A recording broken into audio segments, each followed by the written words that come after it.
tercera sesión. Hoy vamos a hablar acerca del tema de la fe. Pero antes de comenzar, les quiero decir que el sábado pasado perdí alguna hoja de mis notas por ahí. Entonces voy a explicarles un punto que quizá no cubrí bien, que es el de la restitución, cuando hablamos del arrepentimiento.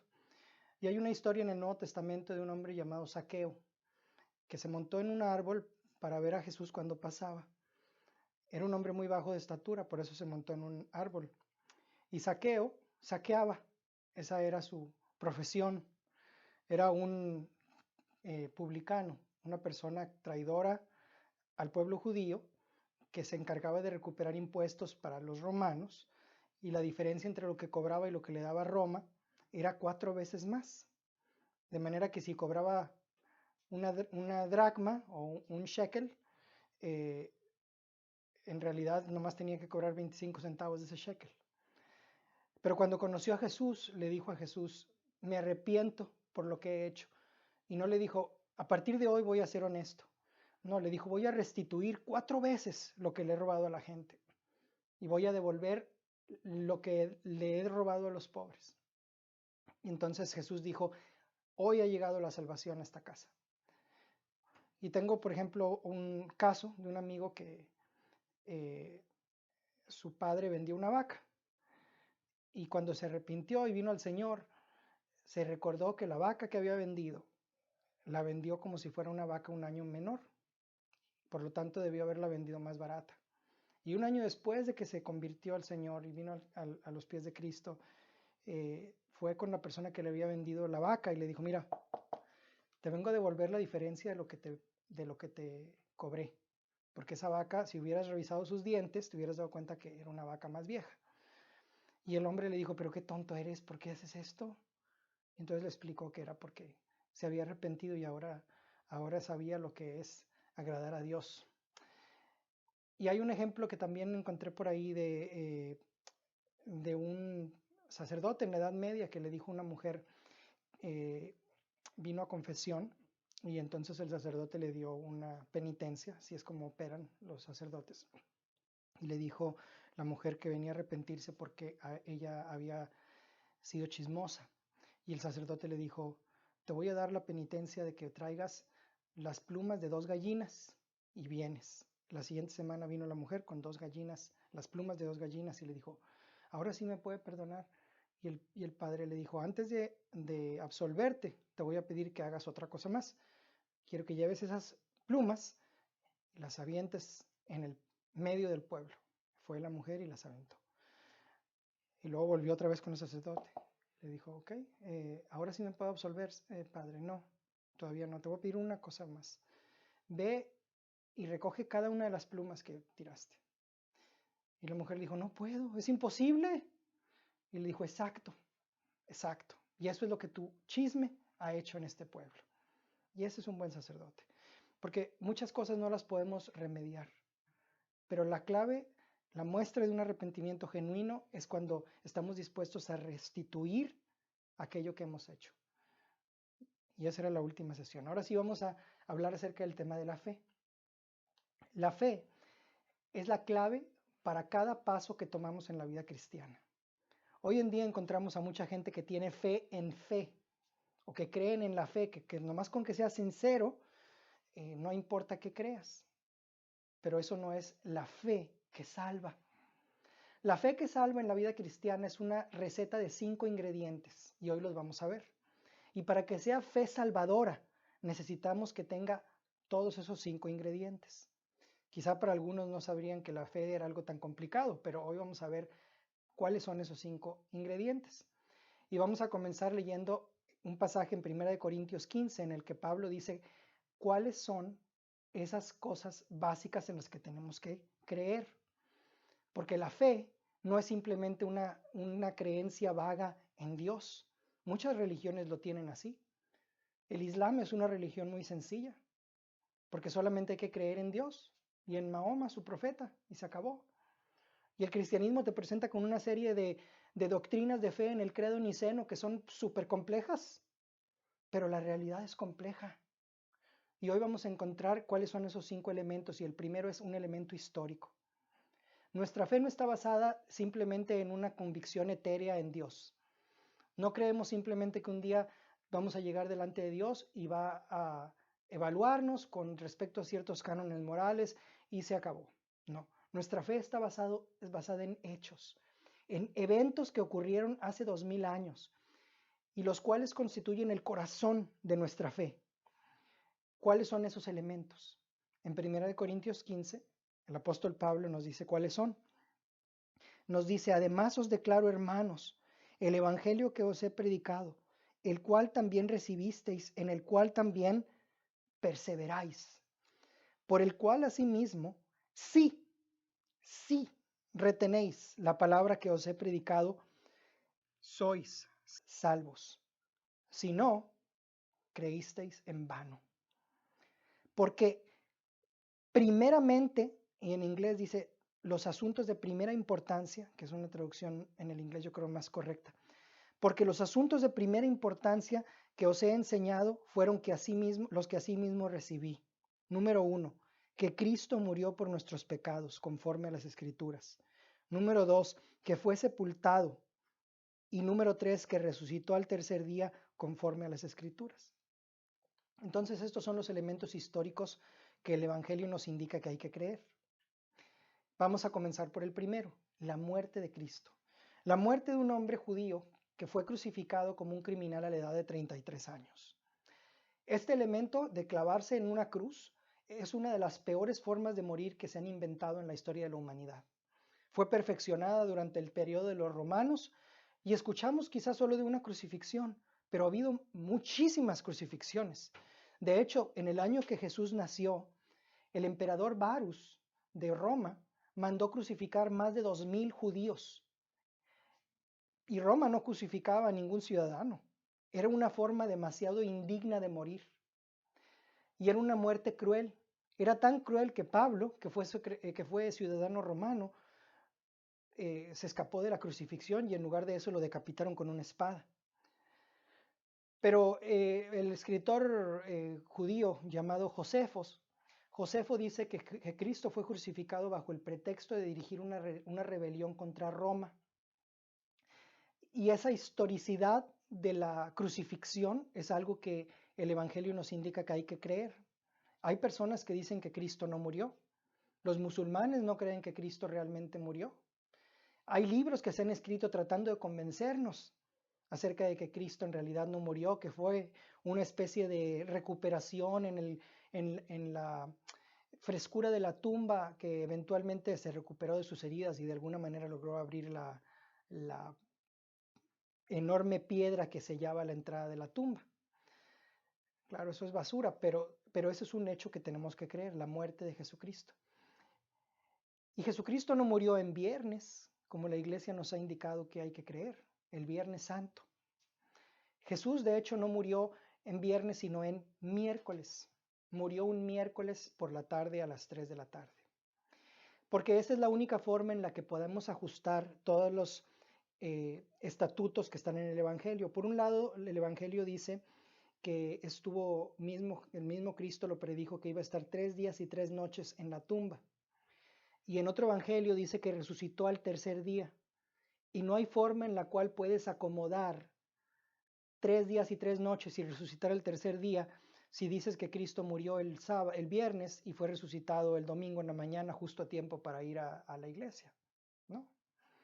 La única fecha que puede conjugar todos los aspectos del tiempo en los evangelios es que Jesús murió el miércoles. Quizá les debería explicar un poco mejor el tema, pero lo voy a poner en el pizarrón para que me entiendan mejor. Si tenemos el miércoles, el jueves, el viernes y el sábado. Para los judíos, el día comienza a las 6 de la tarde. De las 6 de la tarde de un día a las 6 de la tarde de otro día es un día. ¿Ok? Porque en Génesis 1 el Señor creó el universo una tarde. Por eso los judíos comienzan a las 6 de la tarde su día. Los romanos, que es el calendario que tenemos, comienzan los días en la mañana, a las 12 de la noche, y para ellos esos son los días. Entonces son dos formas diferentes de contar el tiempo.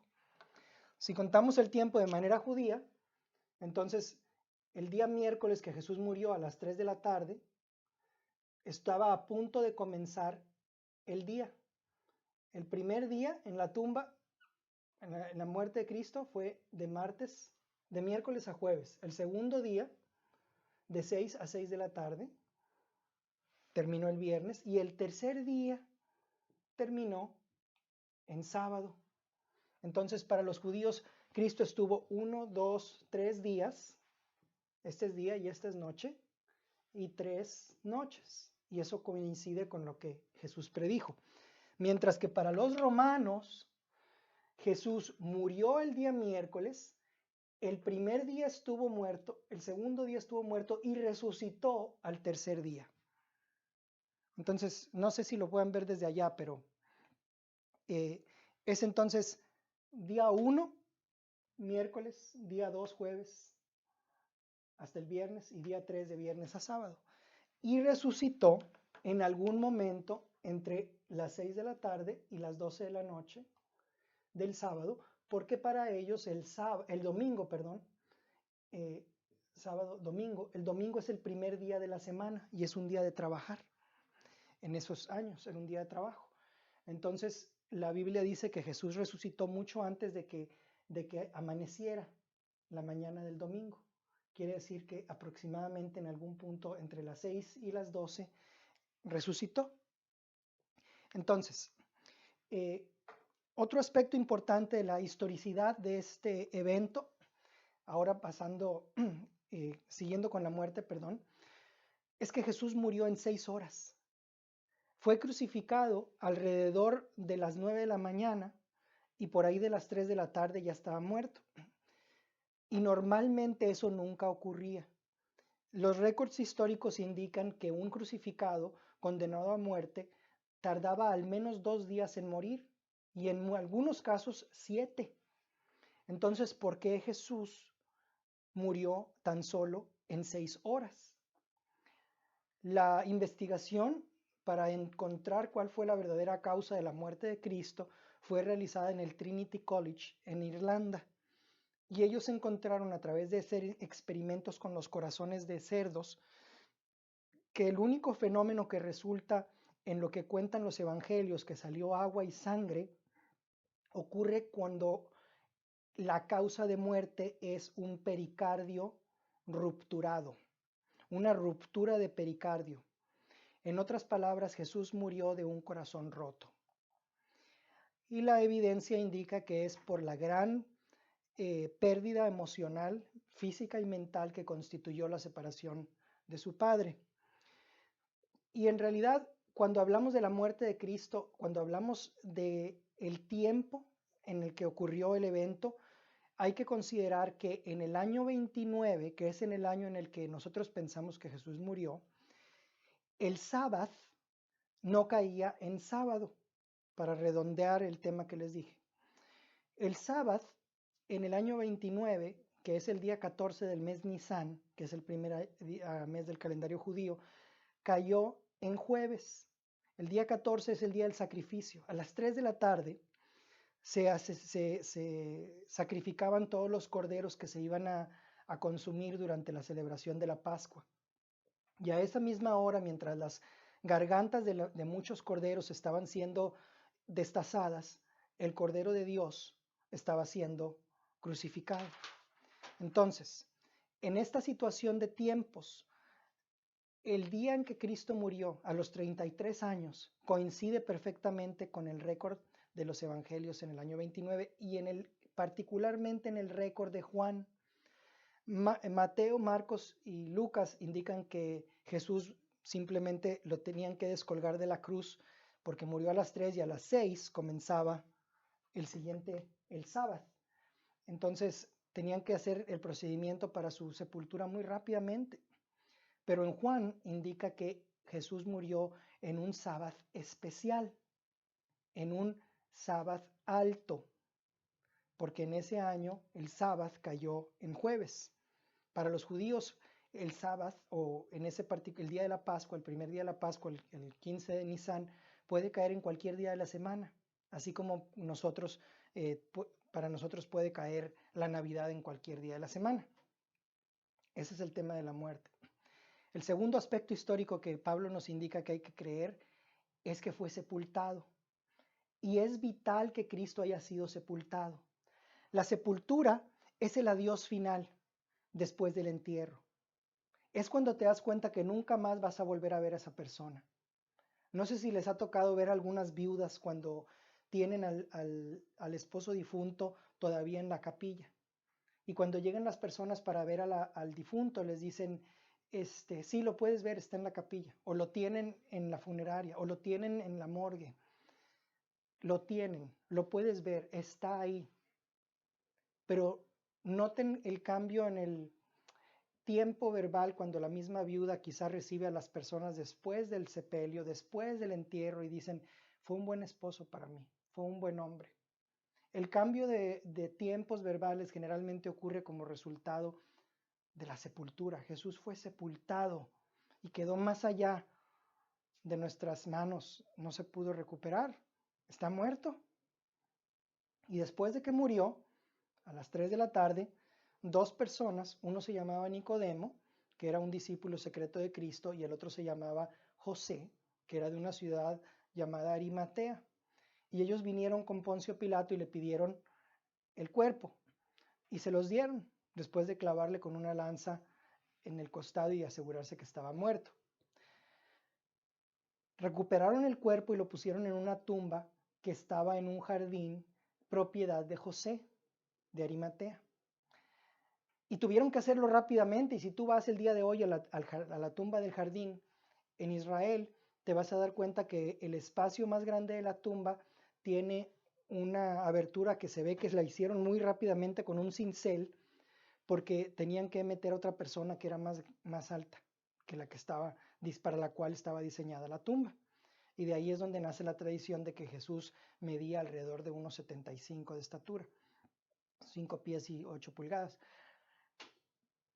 Porque el elemento esencial de la sepultura es que nosotros estamos ciertos que Jesús murió. Y es vital que haya sido sepultado. El tercer elemento es la resurrección. Y aquí entramos en las aguas más profundas. Cuando las mujeres vinieron a ver la tumba vacía, muy temprano en domingo, encontraron a un ángel sentado sobre la piedra que había hecho rodar para abrir paso a la tumba. Y llegaron antes del amanecer. Y la pregunta, bueno, es por qué las mujeres estaban en la tumba y por qué llegaron hasta el domingo. La respuesta es que ellas iban a tratar de embalsamar el cuerpo de Jesús. Era una costumbre en esos años muy común, en la cual utilizaban una tela de lino grande, como de 160 metros de largo, y envolvían el cuerpo de la persona comenzando desde los hombros y terminando hasta los pies. Y en cada giro que le daban el cuerpo, entreponían especies aromáticas como mirra, incienso y ciertos tipos de ungüentos para que el cuerpo no oliera tan mal. Y lo hacían una y otra vez hasta que el cuerpo quedaba envuelto en una especie de caparazón lleno de esa sustancia de nardo, de esas especies aromáticas. Y cuando venían las mujeres a embalsamar o a semi-embalsamar el cuerpo del Señor, porque no era un embalsamamiento completo, sino que solamente la parte de los hombros para arriba quedaba expuesta y en la cabeza le envolvían otra parte como un turbante, para que las personas que venían a ver al difunto vieran su cara y sus hombros. Y cuando venían de camino dijeron, oye, ¿quién va a abrirnos la tumba? Si la tumba, de acuerdo al récord de Marcos, era una piedra muy pesada. Y hay manuscritos que nos dicen que se requerían entre 20 y 30 hombres para mover la piedra, porque pesaba alrededor de 1 y 2 toneladas. Y cuando llegaron se dieron cuenta que, primero, que no había nadie, que la guardia romana que había sido puesta para asegurar que nadie se robara el cuerpo, se había huido. Y es interesante que la Guardia Romana había abandonado el lugar de la tumba porque eso era un crimen. Esos soldados que se fueron seguramente iban a ser condenados a muerte. Por eso fue que cuando le contaron a los sumos sacerdotes lo que había ocurrido, les dijeron, no le digan a nadie, aquí está una lana, para que no le digan a nadie o le cuenten que vinieron sus apóstoles y lo robaron, el cuerpo. Y se fueron porque habían visto apariciones y había habido un gran terremoto. Esa es la razón por la cual las mujeres esperaron hasta el domingo para ir a visitar al cuerpo de Cristo para embalsamarlo. Porque si Cristo murió en miércoles y fue sepultado el jueves, y el viernes, que es el sábado, normalmente no comenzaba hasta las 6 de la tarde del viernes, ¿por qué no fueron el jueves a hacer ese último servicio por el cuerpo de Jesús? Pues porque esperaban que estuviera la Guardia Romana ahí. Entonces, cuando se dieron cuenta que no había nadie y que el ángel les dijo que ya no estaba ahí, de inmediato María Magdalena y las demás fueron a avisarle a los discípulos, alguien se llevó el cuerpo, no está. Y los discípulos de inmediato, particularmente Pedro y Juan, corrieron a la tumba. Y Pedro fue el primero en llegar y entró a la tumba y vio que no había nadie. ¡Oh, no! Y Juan llegó un poquito después y la Biblia dice que Juan no entró, sino que vio el umbral de la tumba y creyó. Creyó. ¿Por qué?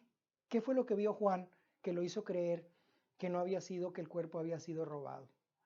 Pues muy sencillo, cuando ese embalsamamiento parcial que les digo ocurre, cuando las especias aromáticas y los ungüentos se quedan en un ambiente seco en el interior de la tumba, ocurre una cierta caparazón.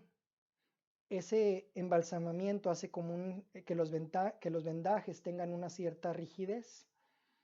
Y cuando Juan entró a ver la tumba, se dio cuenta que el cuerpo, dice la Biblia que el turbante estaba doblado en un lado de los vendajes, los cuales simplemente se habían, pues quizá colapsado parcialmente, quizá no estaba suficientemente endurecido todavía los ungüentos, pero era como una especie de caparazón. Entonces el cuerpo se desvaneció, ¡puf! Y eso fue lo que convenció a Juan y lo hizo que creyera. Y una de las mujeres se quedó en la tumba porque amaba tanto al Señor que estaba deseando encontrar el cuerpo y vio entre sus lágrimas al jardinero, a quien ella pensaba que era el jardinero, y fue y le dijo, Señor, por favor dígame dónde dejaron el cuerpo, mira, yo nada más quería venir a untarlo, a ungirlo, es el último honor que le puedo dar a mi ser querido que murió. Y estaba tan desesperada que la Biblia dice que la agarró al jardinero de los tobillos y le decía, muéstrame, Señor, qué hicieron con el cuerpo. Y entonces escuchó que le dijo, no te sujetes a mí, Miriam, Miriam. Y se quedó María Magdalena, está hablando en arameo. Si fuera un jardinero no hubiera hablado así, hubiera dicho María. Y esa voz es Jesús, está vivo. Y ese fue el evento en el que Jesús le dijo, ve y dile a mis discípulos que voy delante de ellos a Galilea. Y esa es la resurrección. Pero entonces todo se concentra, todo muere o vive de acuerdo a ese evento, la resurrección. Si la resurrección es falsa, deberíamos cerrar todas las iglesias. El cristianismo debería morir, acabarse como la mayor farsa que ha vivido la historia de la humanidad. Deberíamos saber que hemos perdido el tiempo y que deberíamos cerrar cada iglesia, porque estaríamos creyendo una mentira. Sin la resurrección no pudiéramos creer en Jesús. Podríamos creer, como Gandhi dijo alguna vez que es un gran maestro moral, o como Dostoyevsky, el ruso, dijo que era si creyéramos en el Sermón del Monte y lo hiciéramos sería la vida más hermosa. O como los musulmanes que solamente ven a Jesús como un profeta, pero no como un salvador, no como Dios mismo. Sin la resurrección, lo único que podemos decir, Jesús fue un lunático o fue un mentiroso, pero no podríamos decir es el Señor, es Dios mismo. Y entonces la pregunta es, ¿qué evidencia tenemos para esto que decimos que es un hecho histórico? Los escépticos no pueden producir el cuerpo de Jesús y los cristianos no pueden producir el cuerpo vivo tampoco. No hay una tumba llena de huesos en Palestina donde se está pudriendo el cuerpo del Señor. Pero no podemos decirle a alguien, mira amigo, ven, te presento a Jesús, está resucitado, míralo, tócalo, come con él, convive con él. Entonces estamos en una especie de empate. Y la pregunta es, ¿qué es lo que puede deshacer el empate? Cuando no hay nadie presente que pueda testificar como testigo ocular a los hechos ocurridos. Este es el caso que se vive en la mayoría de las cortes hoy día en nuestro país cuando ocurre un crimen. Cuando no se puede verificar algo de manera científica, porque por cierto, la ciencia solamente tiene 2 métodos para comprobar una teoría. Uno de ellos es que la pueden observar directamente y el segundo es que lo pueden reproducir en el laboratorio. Y la resurrección es un evento tan único que ciertamente ningún científico puede reproducirla y nadie la puede observar. Al menos no en esta etapa de la historia humana. Entonces, lo único que nos queda es la evidencia legal. Una evidencia legal, que es lo mismo evidencia que se presenta cuando digamos ocurre un asesinato y nadie lo presenció. Una evidencia legal. Entonces, ¿cuáles son las evidencias legales que se presentan en un caso jurídico? Hay 2 tipos de evidencia que se presentan en cada corte que se utilizan todos los días para decidir si un caso resulta en la condenación de un hombre a una pena de prisión o en su liberación de acuerdo a los cánones legales. Entonces, esas son, número 1, el testimonio de testigos oculares. Y esa es la evidencia más poderosa que puede haber. Y el segundo es las evidencias circunstanciales. Una evidencia circunstancial son hechos que ocurrieron en torno al caso legal que se acumulan y que ninguno de esos hechos por sí mismo puede resultar en la condenación del acusado, pero que en conjunto constituyen un peso de evidencia tal que pueden convencer a un jurado que la persona es culpable más allá de una duda razonable. Entonces, ¿cuál es la primera? Testimonio de testigos oculares. Si yo les digo, hay un hombre que lo están acusando de haber asesinado a su mujer, ¿ok? Nadie lo vio matar a la mujer. Se sabe que el cuerpo de la mujer se encontró al pie de una montaña, bajo un acantilado, pero nadie sabe si el hombre, el esposo, lo hizo o no.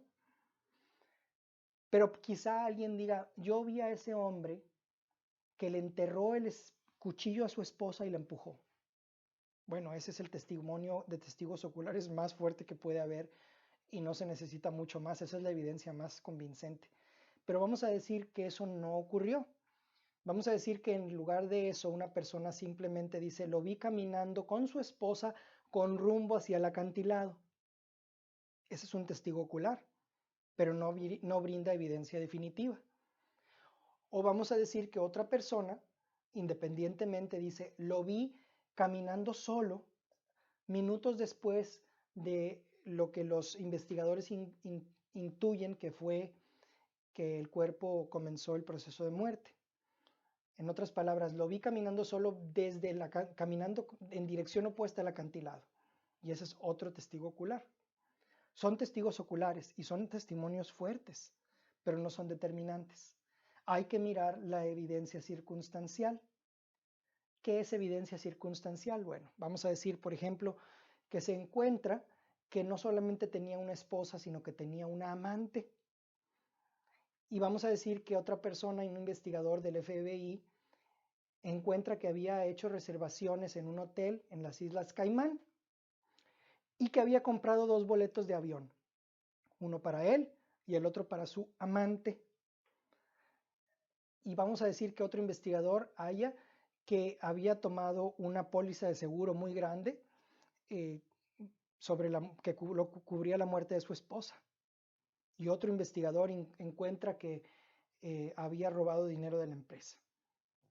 Cuando ves a las evidencias circunstanciales de una forma global, generalmente si los fiscales hacen su labor de una manera aceptable, la evidencia circunstancial se acumula a tal grado que el jurado puede concluir, más allá de una duda razonable, que el acusado es culpable.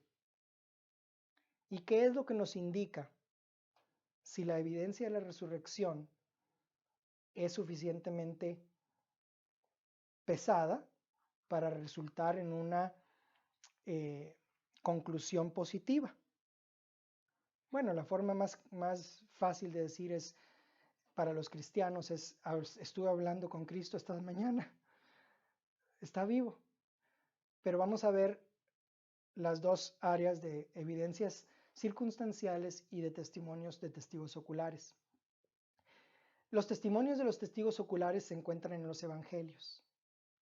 Y vaya que tenemos evidencia de testigos oculares.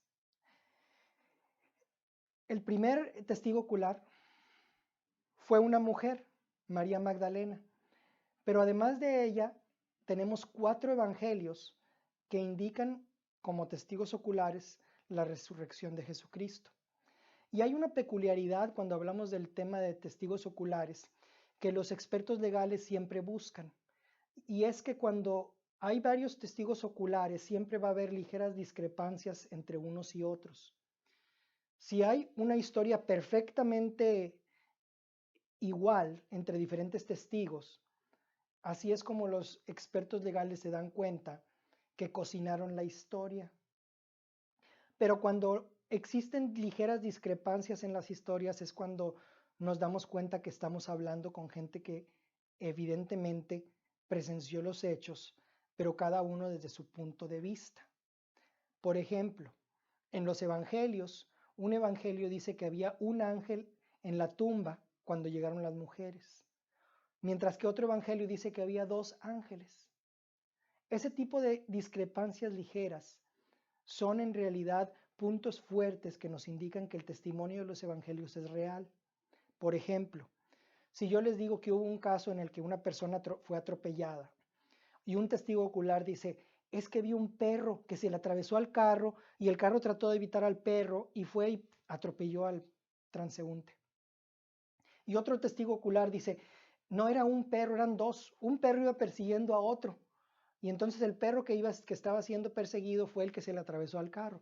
Ese tipo de detalles son los que convencen a los jurados de que el testimonio es real. Y si un día te toca ser jurado, pues te vas a dar cuenta que en el entrenamiento que te dan los fiscales, te van a contar que pongas atención en ese tipo de cosas porque así es como funciona la profesión legal. O por ejemplo, el hecho de que se le haya aparecido primeramente una mujer ciertamente no es una forma muy recomendable de comenzar una religión nueva en un ambiente tan patriarcal como en el Medio Oriente. Ahora me van a decir, bueno, es que todas esas evidencias están dentro de la Biblia. Entonces, ¿cómo es que valen? Bueno, pues, ¿qué importa que estén en la Biblia? Es como si una persona llega al juez y da su testimonio y el abogado de la defensa dice, su señoría, ese testimonio no debe ser tomado en cuenta porque el testigo está seguro de que lo que dice es verdad. ¿Ok? Pues sí, el hecho de que esté en la Biblia es irrelevante. Lo que importa es que esos testigos oculares están contando su verdad. Y el trabajo de la profesión legal es en determinar los testigos oculares y su confiabilidad. Pero no solamente tenemos evidencias en la escritura, también hay evidencias externas, en particular de Josefo, como les había comentado. Josefo fue un historiador judío que escribió para los romanos. Y Josefo escribió, cuando Pilato había condenado a Cristo a la cruz, aquellos que lo habían amado en un principio no lo abandonaron, porque se les apareció vivo a ellos el tercer día, e incluso hoy en día la raza de así llamados cristianos no ha muerto. Y les estoy citando a un historiador independiente, no creyente. Y cuando los eruditos se han puesto a investigar el testimonio de los evangelios, la conclusión es que desde que se escribieron hasta nuestros días, el testimonio de los evangelios es alrededor de entre 95 y 98% fidedigno con respecto a las palabras originales que recibimos de los apóstoles. En otras palabras, no son leyendas que crecieron alrededor de una persona que murió y muchos años después empezaron a decir leyendas acerca de esa persona. No, estamos lidiando con récords fidedignos que fueron escritos durante 10 años, dentro de una década de que ocurrieron los hechos, por lo cual la probabilidad de que hayan crecido leyendas realmente es muy pequeña. Ahora vamos a hablar de la evidencia circunstancial. La evidencia circunstancial, como les cuento, es la acumulación de hechos que por sí mismos quizá no son determinantes, pero en su conjunto son decisivos. Número 1, los apóstoles eran un grupo de cobardes. Pedro negó al Señor porque una esclava, una niña esclava, una jovencita le dijo que tenía acento galileo y que lo había visto con Jesús. Tan cobardes eran que estaban encerrados bajo puertas cerradas deseando escapar de la posible persecución de los sumos sacerdotes. Pero ocurrió algo muy especial después de esos 3 días. Muy poco tiempo después de la resurrección, cuando Jesús fue ascendido, después de 6 semanas de estar en este mundo, después de morir, los apóstoles cambiaron radicalmente su actitud. Comenzaron a declarar y a acusar públicamente a aquellos que habían asesinado al Señor de Gloria. Y 11 de esos 12 apóstoles estuvieron dispuestos a morir por esa causa de fe. Y no solamente en términos de una religión, sino que decían que había un nuevo rey en medio de un imperio romano cruel, en el cual decir ese tipo de cosas era traición, alta traición al emperador. Qué casualidad que hayan tenido ese cambio de actitud. O tomen, por ejemplo, que los judíos que siguieron esa nueva religión cambiaron su día de adoración. Eso es algo que ninguna religión hace. Es tan inusual como si los musulmanes de repente decidieran ponerse a adorar en miércoles. Y más aún, eligieron el domingo para adorar. ¿Por qué se reunían en domingo si el domingo es un día de trabajo? En esos años el domingo tenías que presentarte a trabajar como cualquier día, martes, miércoles, jueves. Por lo tanto, los cristianos tenían que reunirse a las 5 de la mañana o a las 10 de la noche. Qué curioso que lo hayan hecho así.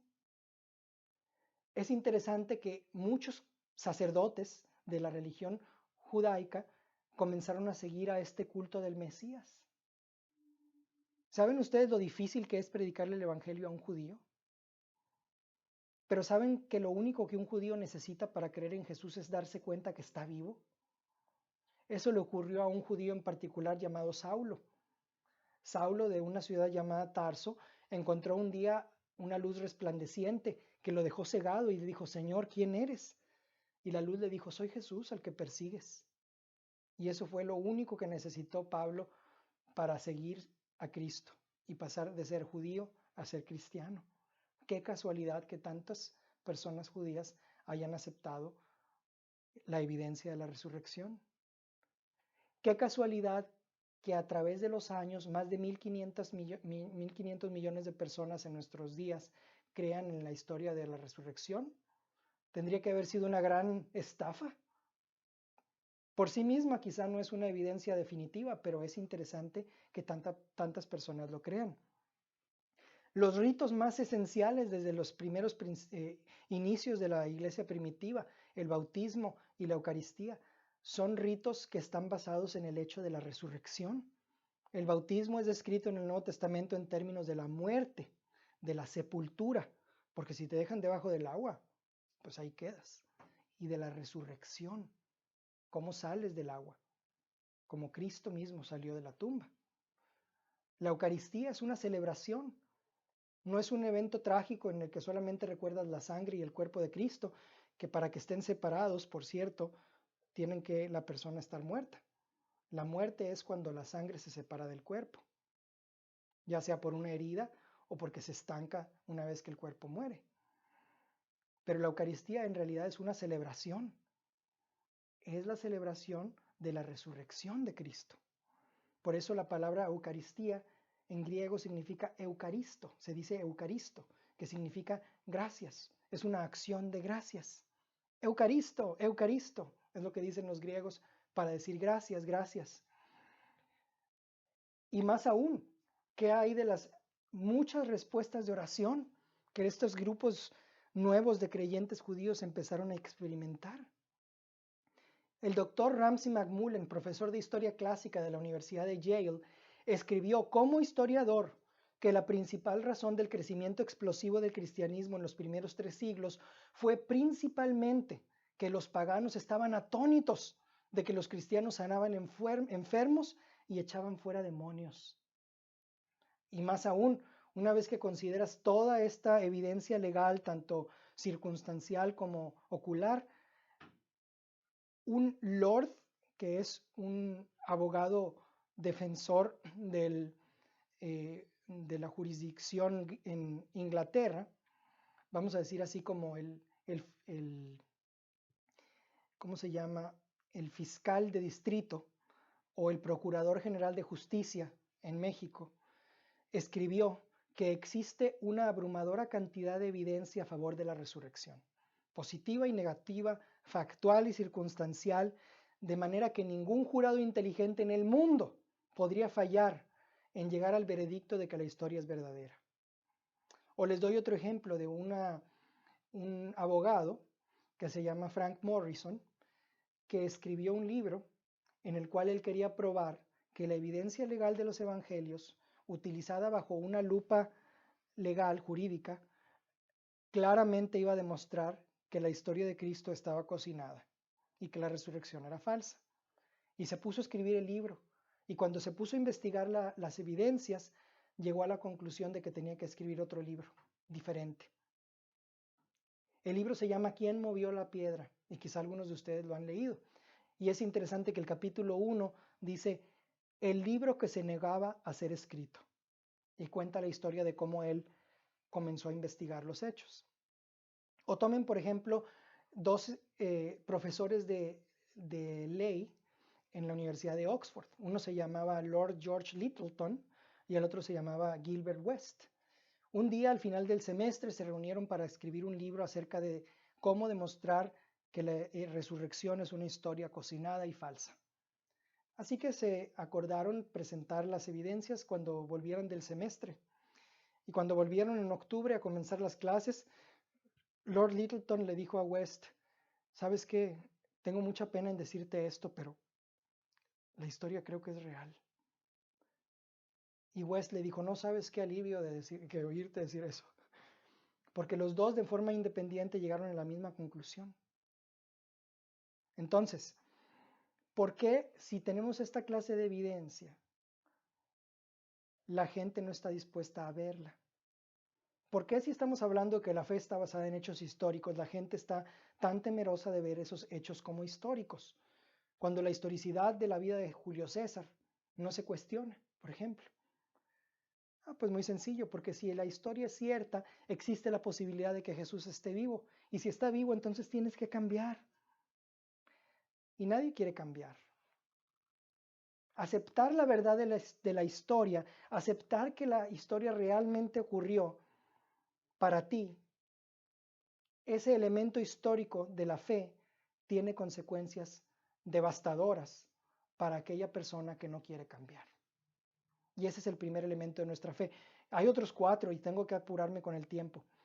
Pero antes de pasar al otro elemento de los 5, les quiero recordar que todos tenemos, cuando hablamos de resurrección, nos recordamos de nuestra batalla con la muerte. Todos tenemos una batalla con la muerte, la cual vamos a perder. En algún momento de nuestras vidas, alguna parte de nuestro cuerpo va a empezar a ponerse más mal de lo que las otras partes de nuestro cuerpo pueden resistir. Y entonces nos vamos a preguntar qué es lo que sigue. El credo de los apóstoles dice, creo en la resurrección de la carne. Y es parte esencial del credo cristiano.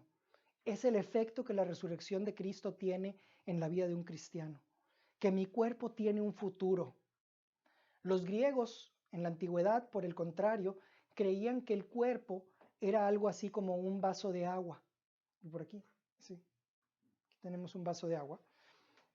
Que el cuerpo es como este vaso de agua en el cual mi espíritu es el agua y mi cuerpo es el vaso.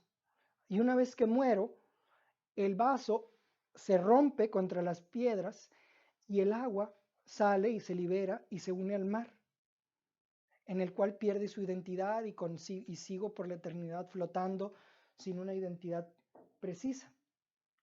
De manera que la muerte es una liberación.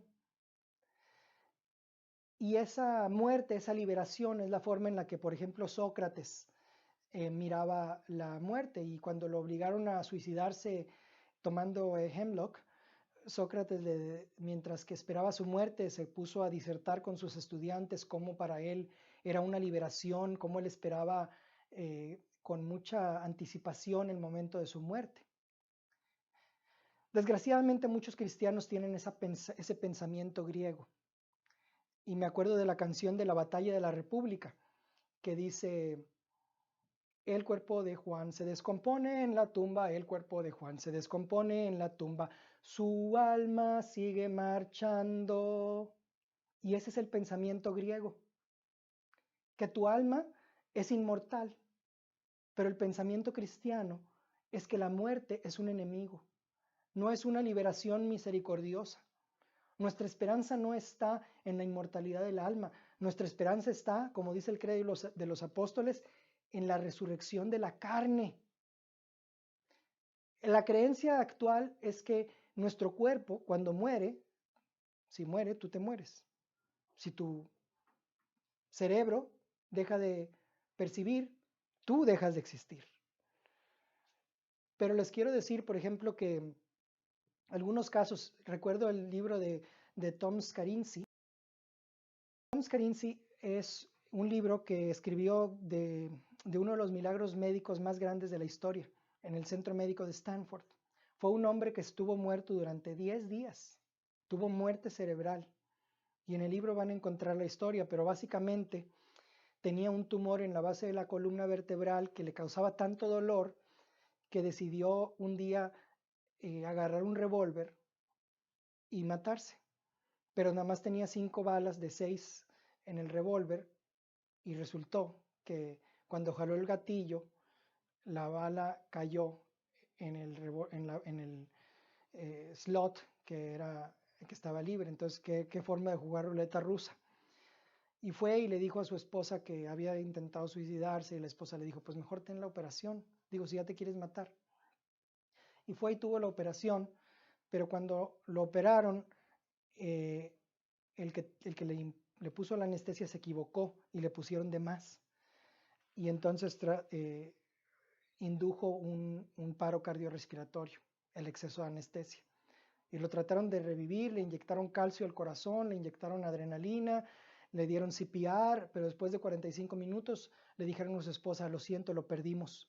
Y su esposa les dijo, no, Dios me dijo que iba a volver a predicar, vayan y lo vuelven a tratar de revivir. Y otra vez fueron a tratar de revivirlo, y después de mucho intentar, finalmente lograron resucitarlo. Lo conectaron a un ventilador, pero le dijeron, con electroshocks lo lograron mantener con vida, pero se dieron cuenta que ya su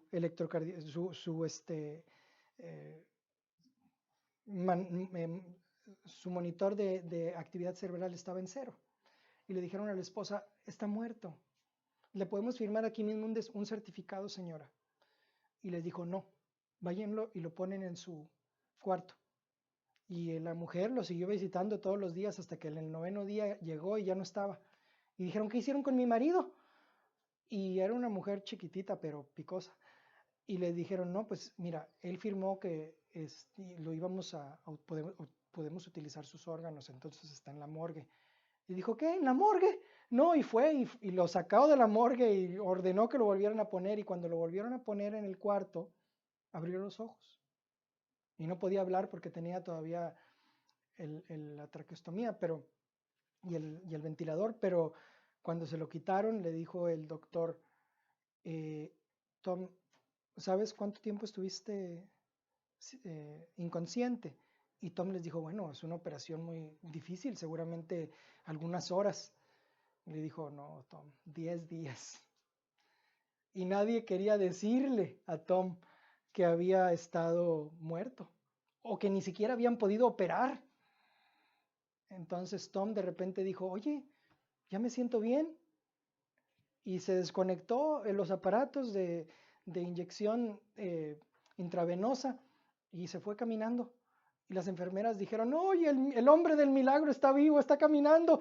Y lo pusieron otra vez en la cama y a los 3 días estaba ya saliendo del centro médico de Stanford, en Palo Alto, California. Y cuando salió, el personal médico se puso en el pasillo y le aplaudió. Pero es interesante que durante esa experiencia Tom relata todo lo que le sucedió. Relata cómo le hicieron el CPR, relata cómo él se vio a sí mismo su cuerpo muerto. Y por ahí encontré la historia de un pastor que antes de que desconectaran a otra persona, ya muerto cerebralmente, comatoso, un paciente, se acercó y le dijo a la esposa en el oído, le dijo a la esposa que iba a orar con su esposo antes de que lo desconectaran. Y la esposa le dijo, de nada sirve, pastor, ya está muerto. Le dijo, está bien, pero vamos a despedirlo. Y se acercó al oído, y conozco a la persona que le sucedió esto, al pastor. Y se acercó al oído y le dijo, repite después de mí, Padre nuestro. Y el hombre, comatoso, sin actividad cerebral, dijo murmurando, Padre nuestro, que estás en el cielo, que estás en el cielo, santificado sea tu nombre, santificado sea tu nombre. Un hombre sin actividad cerebral, porque tenemos un espíritu, y la Biblia siempre ha dicho que el fin de nuestro cuerpo no es el fin de nuestras vidas, que vamos a estar completamente conscientes cuando dejemos de tener un cuerpo, y a algunos no les va a gustar lo que van a experimentar. O por ejemplo, hay un artículo que se llama Recolecciones de los muertos, Recuerdos de los muertos, que fue escrito por el doctor Michael Sabom, en el que los pacientes que utilizó, que experimentaron un periodo de muerte, describieron sus procedimientos de resucitación de forma fidedigna, comparados contra un grupo de control que no experimentaron o no dijeron haber experimentado ningún tipo de experiencia durante el periodo que estuvieron muertos. Y el artículo fue publicado en el Journal de la Asociación Médica Americana. Y les podría contar muchos ejemplos. Hay más de 1000 artículos de experiencias cercanas a la muerte en journals muy prestigiados de los Estados Unidos y de Europa, tales como el Journal de Psiquiatría, el Critical Care Quarterly, el Journal de los Estudios de Near Death Experiences, o el American Journal de Psiquiatría, o el Journal de Neurología. Y en particular me acuerdo de un artículo en el Lancet. El Lancet es uno de los journals médicos más famosos de Europa, en el cual narran la historia de un paciente que sufrió paro cardiorrespiratorio y tenía cero actividad cerebral, y cuando volvió en sí cuenta su experiencia cuando estuvo muerto y vio a una enfermera y le dijo a la enfermera, ¿usted sabe dónde están mis dentaduras? Y la enfermera se quedó asustada porque sí, se recuerda que tomó las dentaduras de la boca del muerto, de un muerto, y las guardó, y le dijo al paciente, las puso en la tercera gaveta, deme mis dentaduras. Y hay muchas investigaciones que se han hecho, incluso hay un manual de Near Death Experiences que narra las experiencias de 55 equipos de investigación que han escrito más de 65 estudios narrando más de 3500 experiencias Y la conclusión de esos doctores escépticos es que la mujer o el hombre que sobreviene una experiencia de muerte y vuelven en sí, es que la persona humana sobrevive la muerte. Recuerdo por último el estudio del doctor Long, que cuenta que más de 1.300 casos que experimentaron experiencias sensoriales fuera del cuerpo. Y las experiencias fuera del cuerpo están claramente ejemplificadas en el Nuevo Testamento. El tema es que muchas personas piensan que les va a gustar lo que van a experimentar, y en muchos casos no es así. Sí, muchos de ellos experimentan que sus sentidos son mucho más definidos, que se sienten más vivos que nunca, que encuentran una luz brillante en el 65% de los casos. Interesantemente, muchos de ellos que no son cristianos, que son hindús, por ejemplo, que no creen en Jesús, ninguno de ellos experimentó ver a Krishna. Krishna es una deidad hindú que tiene la piel morada, y en ninguno de esos casos lo encontraron. Kimberly Clark Sharp, y con esto termino, es una investigadora de Seattle acerca de NDEs, Near Death Experiences, que dice que un paciente de ella encontró cuando murió, vio que había un zapatito en el tercer piso del hospital, que lo vio cuando se había elevado durante su experiencia de muerte. Y efectivamente, después de buscar en las ventanas del hospital, encontró ese zapatito. Con detalle lo describió. Lo que les quiero decir es que llevamos esta vida después de la muerte, a la siguiente. Y muchos van a estar sorprendidos de encontrarse completamente conscientes delante de un juez con un registro escrito completo de sus vidas para dar cuenta de ellas. Y todos vamos a ser juzgados en el mismo día. El cielo y el infierno están vacíos el día de hoy, están en fase de preparación. Y quizá les voy a contar en otra lección las etapas que intervienen entre nuestra existencia actual como seres con cuerpos, nuestra segunda etapa de existencia como seres sin cuerpos y nuestra etapa final en la cual todos los seres humanos vamos a volver a tener un cuerpo. Algunos para sufrimiento eterno y otros para gloria eterna. Pero este es el primer elemento de la fe, la historicidad, y ya me he extendido demasiado en ella, así que voy a tener que decirle los otros 4 de forma más rápida. Entonces, el segundo elemento es que la fe es personal. La pregunta no es si crees en Jesús, sino cuándo fue la última vez que creíste en Jesús. Si yo les pregunto cuántos de ustedes creen en Jesús, seguramente ustedes me van a decir, yo creo en Jesús. Creo en la historicidad de esos eventos, de esos hechos. Ok. Pero para ser salvo no es suficiente creer que Jesús murió, creer que Jesús fue sepultado, creer que Jesús resucitó. Para ser salvo tienes que creer en Jesús, en la persona de Jesús. Tienes que tomar acciones sin las cuales, si Jesús no interviniera, te caerías de cara, de frente en tu vida. Tienes que ser capaz de tomar riesgos por Jesús. La fe, como decía John Wimber, se deletrea R-I-E-S-G-O. Cuando tú crees en alguien, confías en él. Cuando tú crees en alguien, le obedeces. Cuando te subes al carro de una persona, estás demostrando con hechos que tienes confianza en la persona. Cuando pones tu dinero en el banco, estás demostrando con hechos que tienes confianza que te lo van a devolver con interés. Y si te montaras, por ejemplo, las personas que hacen skydiving, que se tiran en paracaídas, tienen que confiar en una cantidad inmensa de personas. Pero es cuando confías en una persona, en la persona de Cristo, que realmente tienes una fe personal. Porque Confucio está muerto, Mahoma está muerto, Shinto está muerto, Buda está muerto y todas sus tumbas están llenas. Pero Jesús está vivo y su tumba está vacía. Y por eso es que puedes tener una relación personal con Él. Y lo único que necesitas hacer es clamar al Señor y Él te va a demostrar que está vivo. Lo único que necesitamos para conocer si Dios está vivo es clamar. Cristo, si está vivo, te va a responder. De hecho, lo único que necesita un judío, como les dije antes, es saber que Jesús está vivo.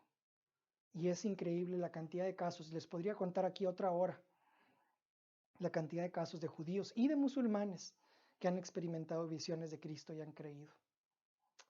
Pero vamos a tener que pasar a la parte verbal. El tercer elemento para que la fe sea salvadora es verbal. Así como el arrepentimiento se tiene que poner en palabra, también la fe. Tiene que ocurrir de dos maneras. Número uno, tienes que hablarle a Cristo en voz alta, por ti mismo. Y número dos, tienes que hablarle a otros acerca de Cristo.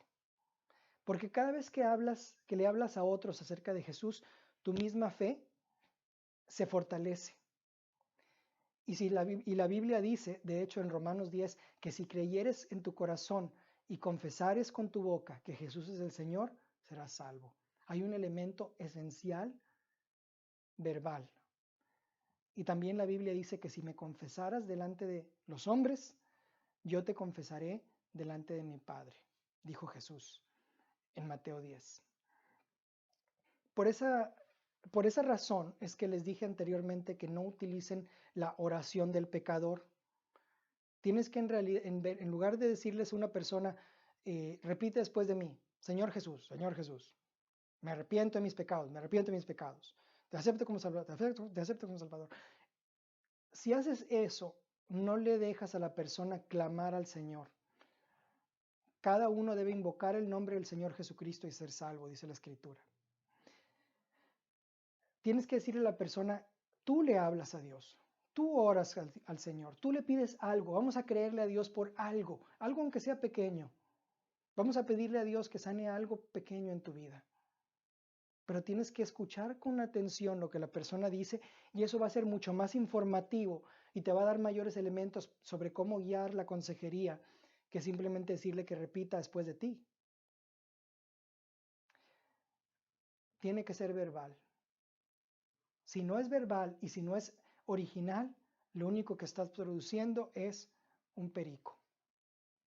Y ya les conté la historia del perico, de la mujer que tenía un perico en una casa de ancianos, que había aprendido a recitar los cantos de la mujer porque pues la señora anciana siempre decía himnos. Y cuando pasaba la gente, empezaban a oír, la vida es nada, todo se acaba. Y la gente volteaba y decía, y ahí está un perico cantando himnos. Y hay pericos en la iglesia a cada rato. Ese no es el objetivo. La fe tiene que ser verbal. Número 4, la fe tiene que ser práctica. Así como el arrepentimiento es algo que haces, la fe también es algo que haces. No es solamente que simplemente aceptas aquí en la cabeza la verdad de los evangelios, sino es que actúas sobre la verdad de los evangelios. Haces cosas de forma diferente como resultado de lo que crees. Pablo dice, somos justificados por fe y no por obras, en Romanos 3:28. Y en Santiago dice, la fe sin obras está muerta, no puede salvar. Y hay al parecer un dilema aquí. Entonces, si Pablo dice, somos salvos por fe y no por obras, y Santiago dice, si no tienes obras, tu fe no vale para salvación, no vale nada, está muerta, es tan útil como un cadáver para ti. Entonces, ¿quién está en lo correcto? Y a lo largo de la historia de la iglesia se ha malinterpretado este tipo de dilema. En particular, por ejemplo, Martín Lutero decía que la carta de Santiago era una epístola de paja y la discriminaba como algo que no debería estar en la escritura porque para él la justificación siendo por fe era algo fundamental. Pero la solución es muy sencilla. No se contradicen, pero en nada. Cada uno utiliza la palabra obras en un sentido diferente. Cuando Pablo habla acerca de obras, se refiere a las obras de la ley, se refiere a nuestras buenas obras. Y realmente es obvio que no somos salvos por nuestras buenas obras. Nuestras buenas obras no nos van a ayudar a ir al cielo. Le van a ayudar a la gente, pero a ti no te sirven absolutamente en nada para llegar al cielo. Todas tus buenas obras son, como les dije en la clase anterior, son un trapo de inmundicia. Tus buenas obras no sirven para nada. Pero entonces, ¿a qué se refiere Santiago cuando dice, si no tienes obras, tu fe no vale nada? Bueno, cuando Santiago habla de obras de fe. Habla de actos de fe, porque tus acciones de fe es cuando le muestras a alguien que crees en ellos. Y por eso Santiago nos da dos ejemplos de actos de fe, de acciones de fe. Uno es Rahab. Rahab fue una prostituta que vivió en Jericó y tenía su casa sobre el muro de Jericó. Y cuando escuchó que el Dios de los judíos había abierto el mar muerto para que pudieran, perdón, el mar rojo para que pudieran cruzar, y cuando escuchó que el Dios de los judíos había abierto el río Jordán para que su pueblo pasara, creyó. Y cuando creyó, supo que iban a conquistar Jericó. De manera que cuando los dos espías que entraron en Jericó necesitaban un lugar donde pasar la noche, ella les dio alojamiento. Y no solamente eso, sino que fue práctica en su fe. Puso su fe en acciones y los escondió de las autoridades. Cuando las autoridades de Jericó llegaron y tocaron la puerta del prostíbulo y le dijeron, ¿dónde están los espías que tienes aquí de los israelitas? Los mandó por otro lado y a los israelitas los escondió en la azotea. Y fue un acto de fe tan grande que Rahab, la prostituta, está en el árbol genealógico de Jesucristo. Es ancestra de Jesús y está en el libro de Mateo por su gran fe. O por ejemplo, tomen a Abraham, número 2, segundo ejemplo que da Santiago. Nos dice en la Biblia que Abraham recibió la palabra de Dios de que sacrificara a su único hijo. Su único hijo se llamaba Isaac. Y un día agarró a Isaac y a dos criados y fueron al monte Moría para ejecutar ese sacrificio. Abraham no alegó. Abraham no dijo, Señor, ¿qué va a pasar? Me prometiste que iba a ser el padre de naciones y me vas a matar al único hijo que tengo, mi única esperanza del futuro. No, Abraham obedeció. Agarró a su hijo, agarró leña, agarró un cuchillo y a dos criados. Y le dijo a los criados al pie del monte Moría, espérennos aquí. Isaac y yo vamos a volver. Sabiendo perfectamente que lo iba a asesinar, porque mucho antes de que existiera la resurrección de entre los muertos, Abraham creyó que ese Dios que le dijo que estaba llamado a encontrar una ciudad cuyo arquitecto y constructor es Dios, era un Dios capaz de resucitar a un muerto aún después de sacrificarlo. Así que subió al monte con Isaac y cuando llegaron al monte construyeron un altar y en cierto momento tenía que haberle dicho a Isaac, tú eres el sacrificio. Y a Isaac, que tenía más de 30 años de edad, tuvo que aceptarlo en lugar de ponerse a pelear con su padre para sobrevivir. Y justo en el momento en que iba a sacrificar a Isaac, un ángel se le apareció y le dijo, no, alto, ahora sé que me temes. Increíble, increíble. Cada vez que leo eso me doy cuenta que la misericordia de Dios es infinita. Porque no es solamente que Abraham tuviera certeza acerca de Dios, sino que Dios tuviera certeza acerca de Abraham. Ahora sé, now I know, como dicen en inglés, ahora sé que me sirves, que me temes, perdón. Antes de eso Dios no sabía. Y es un pronunciamiento que es muy difícil pasar por alto y entenderlo. ese riesgo que toma Dios, esa apertura de Dios, de esa relación dinámica en la que se encuentra con los seres humanos. Pero no tengo mucho tiempo para desarrollar esa idea. Vamos a tener que pasar al cuarto elemento. Entonces, ¿cuál es el cuarto elemento? Perdón, el quinto elemento. El quinto elemento es que la fe tiene que ser un evento continuo.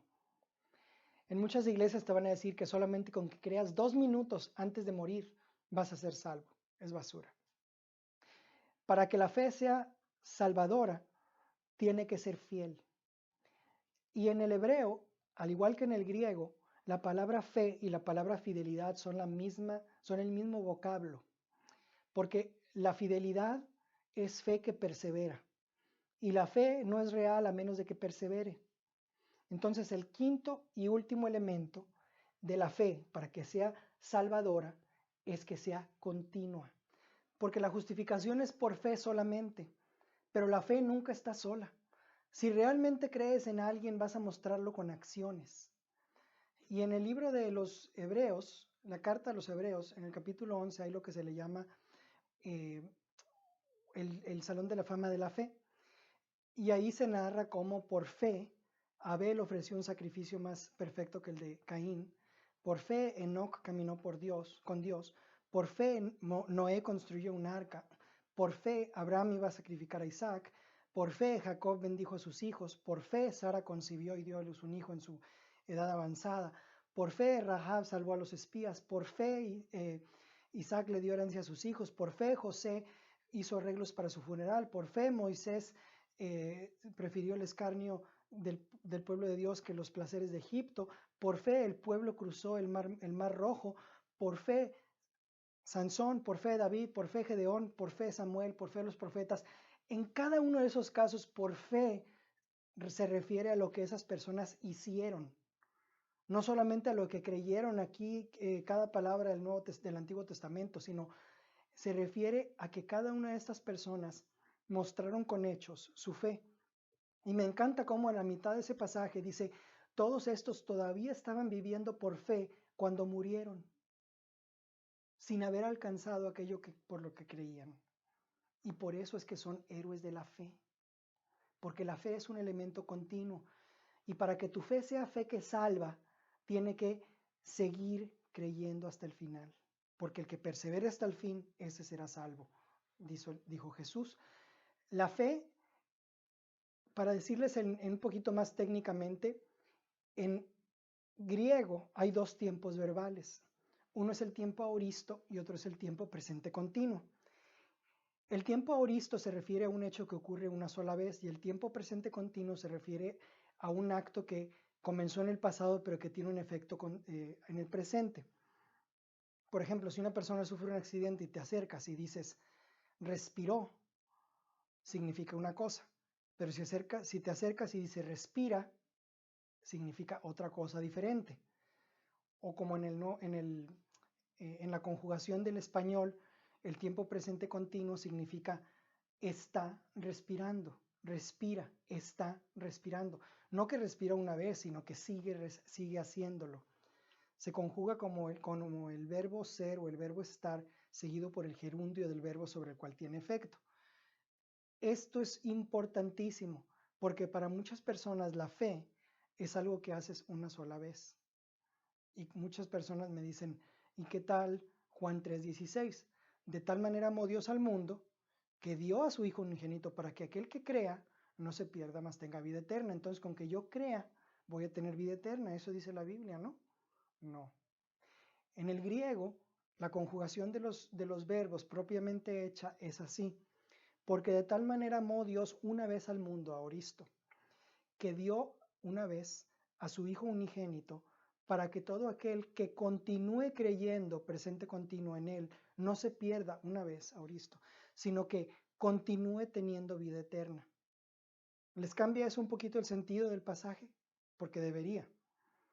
El tiempo es presente continuo, es una acción que tiene que permanecer en nosotros, porque yo no recibo la salvación como un paquete, que una vez que lo obtienes ya eres salvo, sino como un acto continuo de fidelidad a Dios.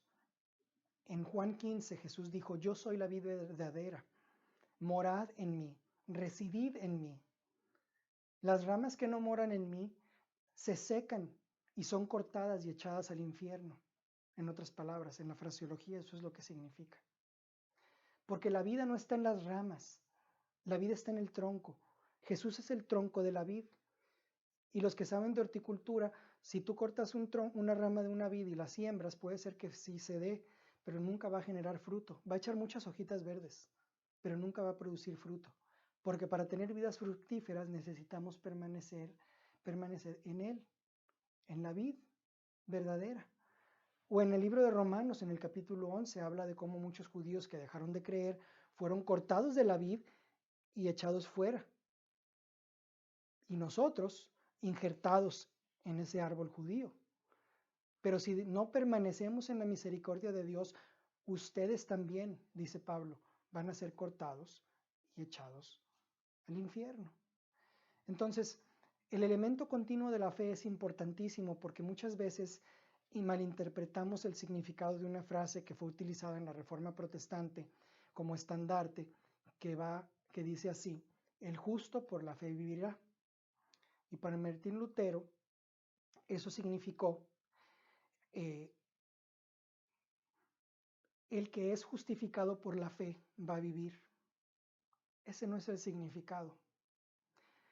La palabra de ese pasaje viene del libro de Habacuc.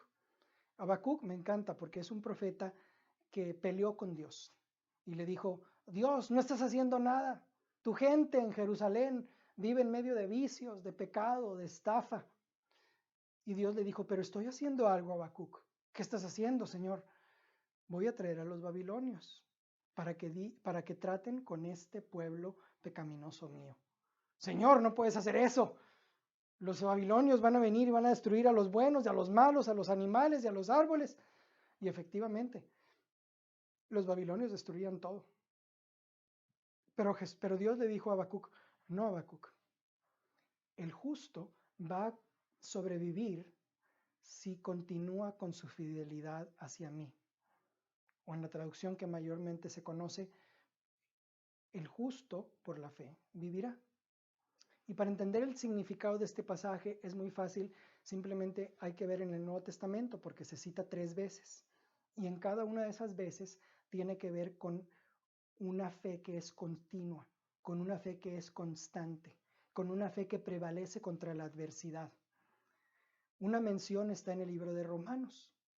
En el libro de Romanos encontramos al apóstol Pablo diciendo: porque no me avergüenzo del Evangelio, porque es poder de Dios para salvación a todo aquel que cree, al judío primeramente y también al griego. Porque en el Evangelio la justicia de Dios se revela por fe y para fe, como está escrito: mas el justo por la fe vivirá. Noten, el Evangelio, la justicia de Dios se revela por fe y para fe, y en otra traducción dice: es por fe de principio a fin. Como está escrito: mas el justo por la fe vivirá. Ese es el significado. O en el libro de los Hebreos también dice: porque aún un poquito y el que ha de venir vendrá, y no tardará. Mas el justo por la fe vivirá. Y si retrocediere, no agradará a mi alma, dice el Señor. Pero nosotros no somos de los que retroceden para perdición, sino de los que tienen fe para preservación del alma.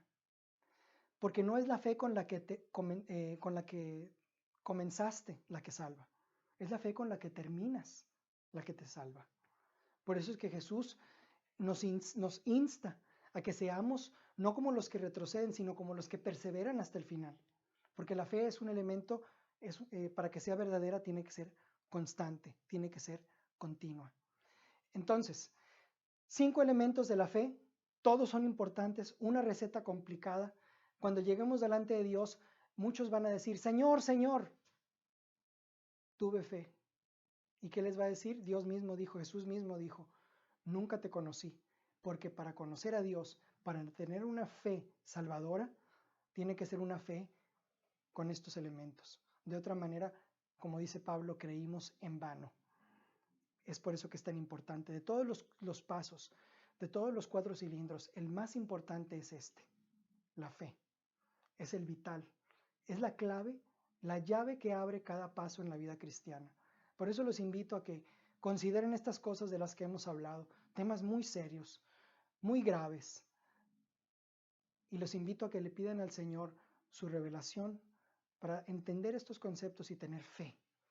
No una fe que solamente lo comprende aquí, sino una fe valiente, una fe que toma acciones, una fe que cree en el Señor Jesús y no solamente ciertas cosas que le sucedieron a cierta persona hace 2000 años. Aquí terminamos y los invito a venir la siguiente semana para hablar acerca del tema del bautismo en agua. Que el Señor los bendiga.